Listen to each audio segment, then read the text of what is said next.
Gentlemen, this is Democracy Manifest.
Welcome to the Dreams of Consciousness podcast. If you would be so kind, would you mind introducing yourselves and your band? We're Grid, and this is Fredrik. And I am Andreas. And how would you describe the music of Grid? It's kind of a melodic, crusty kind of grindcore, I think. And where are you guys from? We're from the north of Sweden. It's a town called Umeå. We should talk about that. But, you know, when people say Swedish grindcore, I think a couple of bands come to mind. One in particular, Nasum. Yeah. When you say, you know, crusty grindcore with a lot of melody, would you say Nasum were a big influence on your style? Oh, yeah. Yeah, absolutely. They're a huge part of our influence. Yeah. I'm from my hometown is not Umeå. I'm from Örebro in Sweden, and Nasum is from Örebro as well. So I've been listening to them since I was a teenager. So. Excellent. Yeah. Tell people a little bit about your band. What led to you guys forming? And actually, what led to you moving to Umeå? I moved to Umeå because of a girlfriend who started studying here, but we're not together anymore. But me and Andreas moved together, roommates, and I always wanted to play grindcore because grindcore isn't a thing up here in the north. And we just decided to start a band, and then we just did it. People listening to the podcast probably, or may not know, Umeå is largely known for its hardcore scene. Bands like Refused, Breach, Final Exit, that big straight edge scene from 20 years ago or so. A lot of those bands came from Umeå. What is the scene like now? Well, it's pretty quiet nowadays with the COVID and stuff. But it's a musician town, so almost everyone you know plays some kind of instrument or have been in a band, like either in their teens or they're playing at the moment. So there are a lot of really good bands from Umeå right now. Yeah.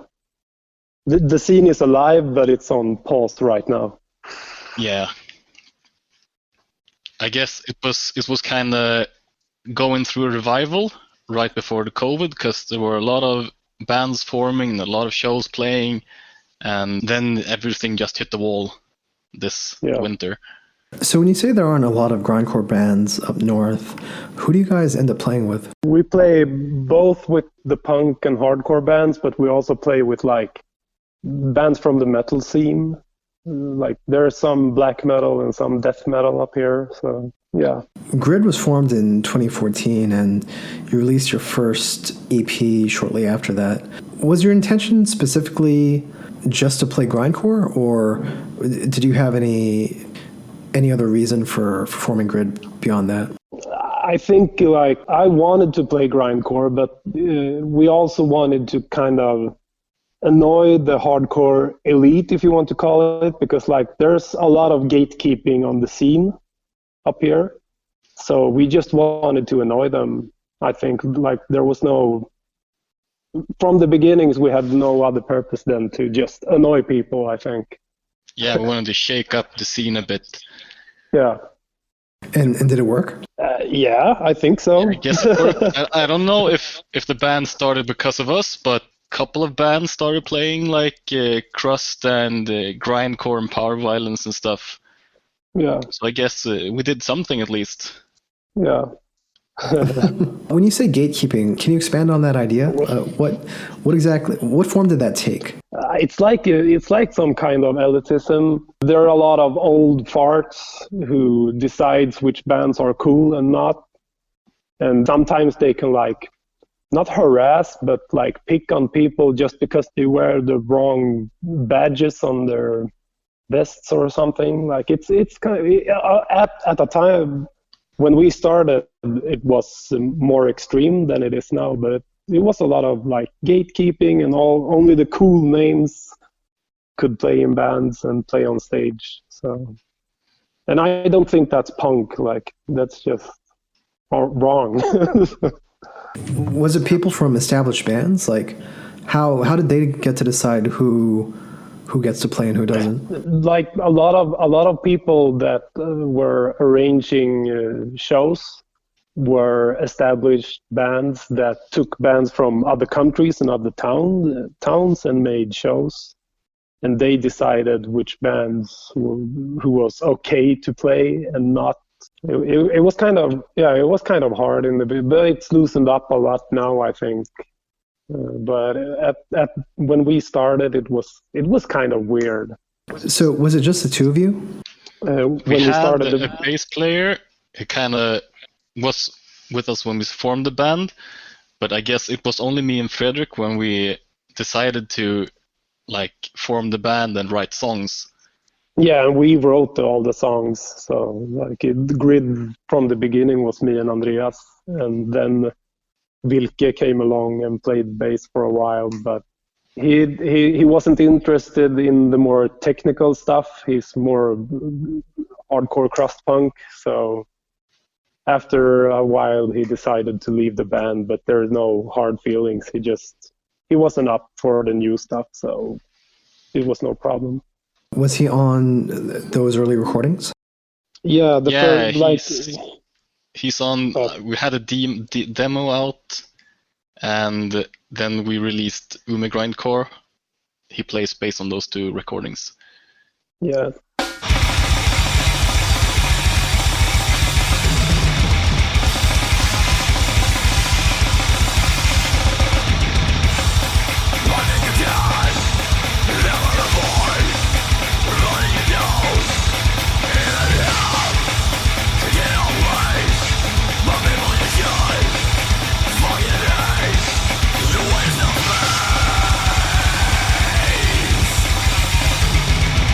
You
So you have a new release out through Self-Made God Records. Yeah. Can you say the name of the album first and then translate it for people into English? It's called Livsleda, and I guess the best translation I can figure out is like a tiredness of life. That's what, Livsleda. If you have Livsleda, you're just kind of tired of life. Yeah, down on life. Yeah. Yeah. Tell me a little bit about this album. Well, we were writing it. I guess we've been writing it since 2015 when we released Human Collapse. 2017. Oh, 2017, exactly. Yeah. Yeah, but then we had this with Vilke leaving the band, and like we went to Asia and stuff, and a lot of just, I guess we're a lazy grindcore band. Yeah. So we take time with our songs, and they just come together like automatically, I guess. But then when Andreas joined the band, we got like a new dimension to songwriting, because he's like one of the best musicians I've ever played with. So we had to like, I guess we didn't restart the writing process, but it came a lot of new ideas and influx of energy. So we wrote it in like effective hours. Is quite short amount of time that we wrote it in, but I guess it's like, I don't know, I lost the thread a bit. Yeah, but I think the thing is also that both Umeå Grindcore and Human Collapse Syndrome the songs were written pretty fast, and we didn't give it too much thought. Like we just threw the songs together, like this is a cool riff, this is a cool riff, oh yeah, that's a song. But with the songs on Livsleda, we took time with each song and arranged it, and I felt like I wasn't afraid to use a good riff for a long period, like almost a bit influenced by how you build black metal music. So I think this, and then with Andreas Kaka coming to the band and influencing us and coming with new input, it ended up so much better than the other releases we've done, I think. How did you meet Andreas Kaka? Andreas, well, there are two Andreas in the band. One is Andreas Backström, and then we have Andreas Gren, but he's also called Kaka. It's Swedish for cookie. Okay. How did you meet Andreas Gren? I played together with him in another band, totally different kind of music. And we got really good friends right away a few years ago. And then he said sometimes that if you need a bass player live, just call me, because he didn't want to be in a band. He just wanted to play. And then we played as a duo, a couple of years, 1 year or two. Yeah. And then he joined us for a small Nordic tour. And after the tour, he was like, I want to be in the band. And me and Andreas, we wanted him in the band, but we knew that he really didn't want to play in a band. So we were really excited when he said that he wanted to join us. Is Livsleda considered your first album? Yeah, I think we have called it our first full length. It's hard to like grindcore album. It's almost 20 minutes, so it's an album. But I think it's our first recording that I can call an album, because we've put much more thought into all the songs. You mentioned something about having a little bit more of a black metal kind of approach to the riffs. Yeah. Besides that, how would you compare Livsleda to Human Collapse Syndrome? It's much more melodic. Like there are some riffs on Human Collapse Syndrome and also on Umeå Grindcore that are riffs that are very melodic, but we just played them like 4 times and then it was over. On Livsleda, it was more like a good riff, and we can just repeat it and repeat it and repeat it and fall into to this kind of mantra feeling, almost like in black metal. Right. That use of repetition. Yeah. Is there any particular reason why you approach these riffs that way? We've always been, I don't know, call it emo or whatever you want. Like, we have a pretty similar vision on life, and that it's not always that fun. So we kind of embrace that and put it into the music to like kind of process the monotony of life and shit. Yeah. And also, like, both of us and all three of us in the band, we listen to a lot of like really sad pop music, like Swedish pop music and other stuff. So we are I feel very influenced by like sad Swedish pop. What can you tell me about the lyrical themes of the album? Misanthropy, the end of the world, you know. Yeah. A lot of politics as well. So it's a mix, but it's our our small depressive view on life and this planet.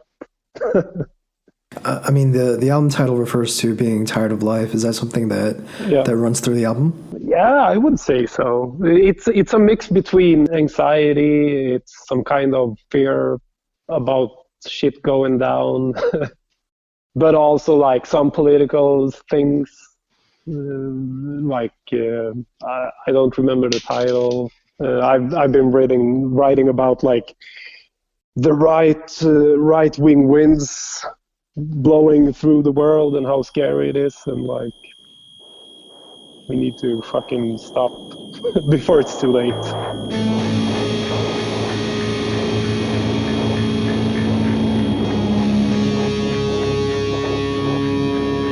Goddamn regret. The goddamn regret.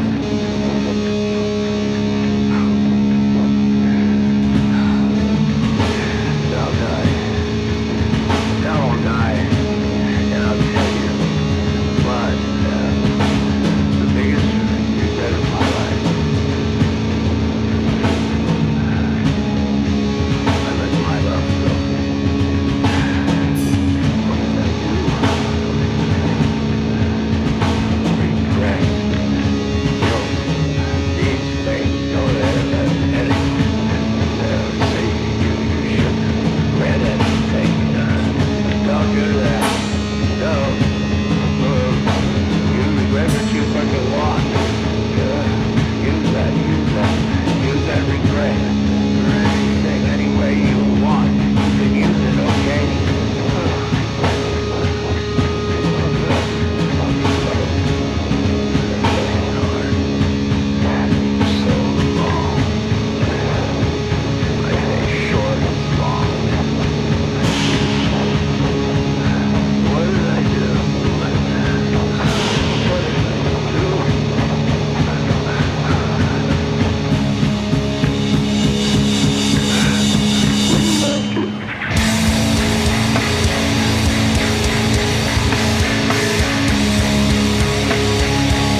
Tell me about the recording of this album.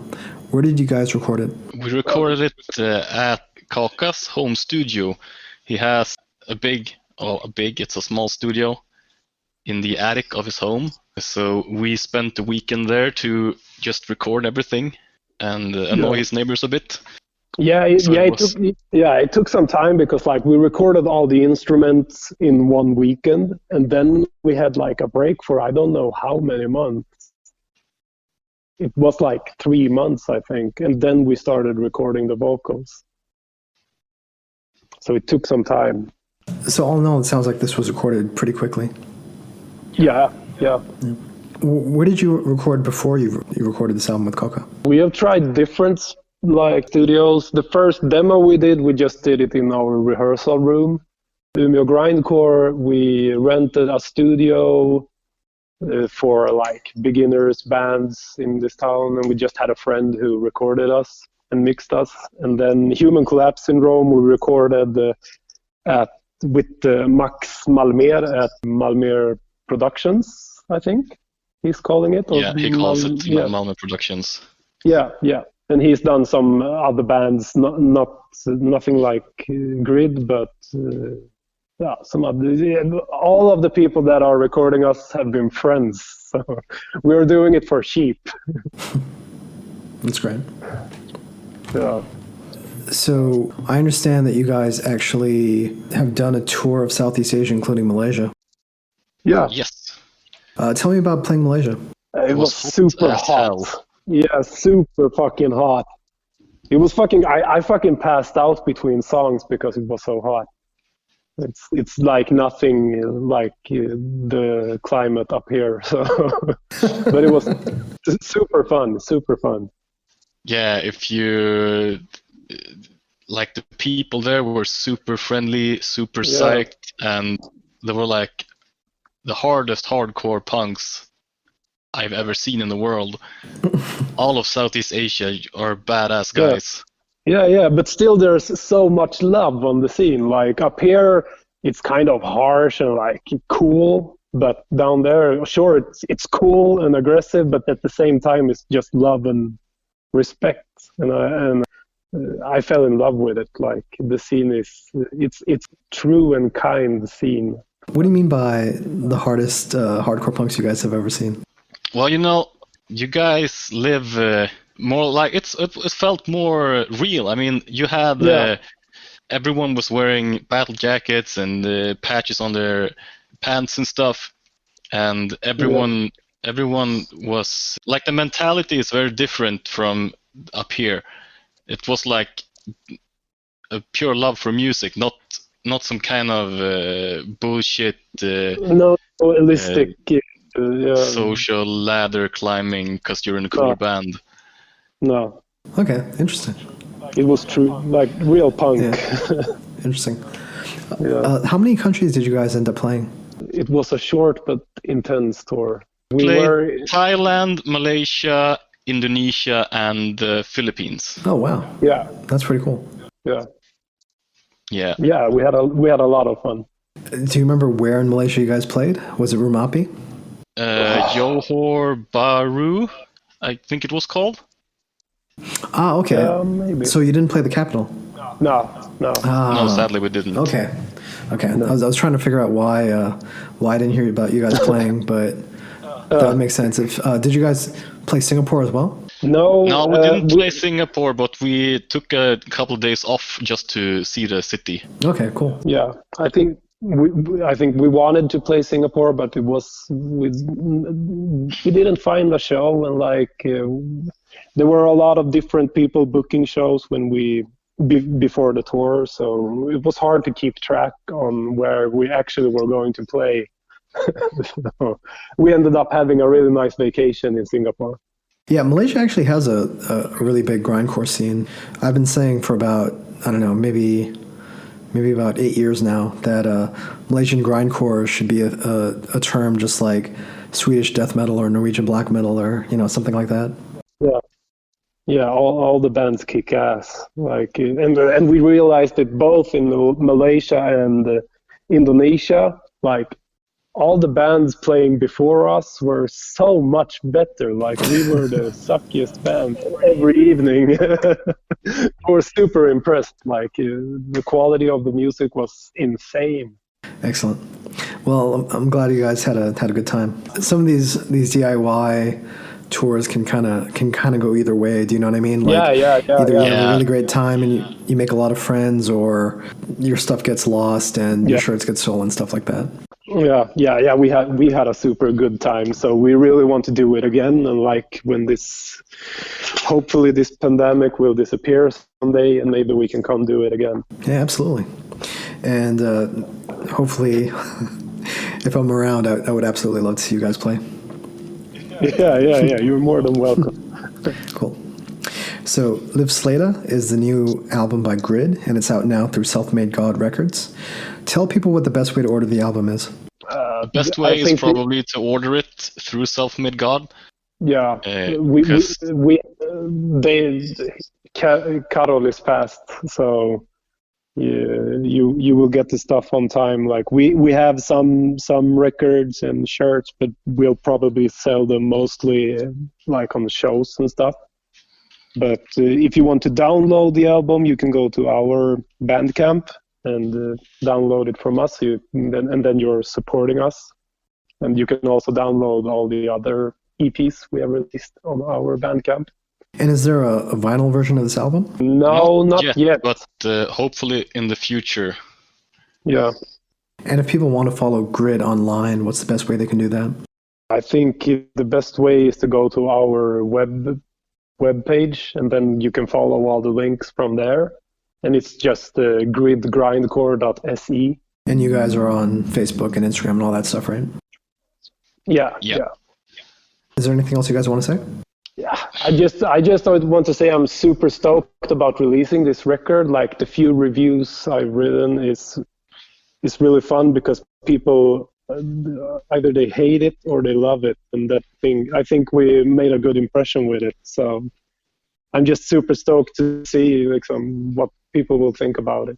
I mean, you formed to annoy people, right? So now you're annoying people outside of Umeå. So that's a good thing. Yeah, and it feels good. Like when we wrote the songs and decided which songs to put on the album, all of us in the band, we were saying like together, like people either gonna love this or hate this. Like there is no in between. And I think so far those are the reactions. So. I'm curious though, why do people hate the album? Because this sounds like a pretty good grindcore album to me. Well, it's too melodic and oh, I see. Too long songs and too good sound and the classic stuff that's black metal elite would say, but now it's grindcore people. So I think mostly it's just like guys with glasses and beards and drinking some cool IPA or something that's crying. I don't care. Yeah, that's okay. Yeah, I forget sometimes that grindcore people can be just as rigid as like hardcore people or death metal people or whatever.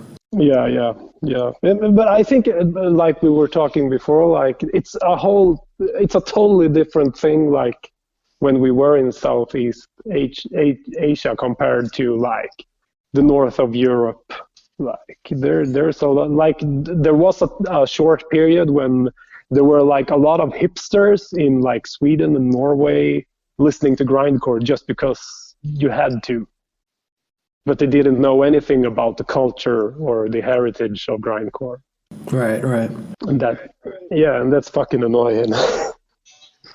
Yeah, one thing I do like about our scene here is that people, especially when a band comes from overseas, people really come out and support. Yeah. And, sometimes the pits can be a little bit intense. There was a period when every time I went to a show, for whatever reason, Andreas, you should watch out the next time you come to Malaysia. But for whatever reason, they would try to pick up the singer and carry him. But we're not really big people in this part of the world. And so sometimes I would that would not end up going too well. No, like when we were around, like people were scared of me because I'm kind of tall. So some people didn't really want. They were kind of scared of me, I think. Well, thank you guys. Well, thank you. Yeah, thank you.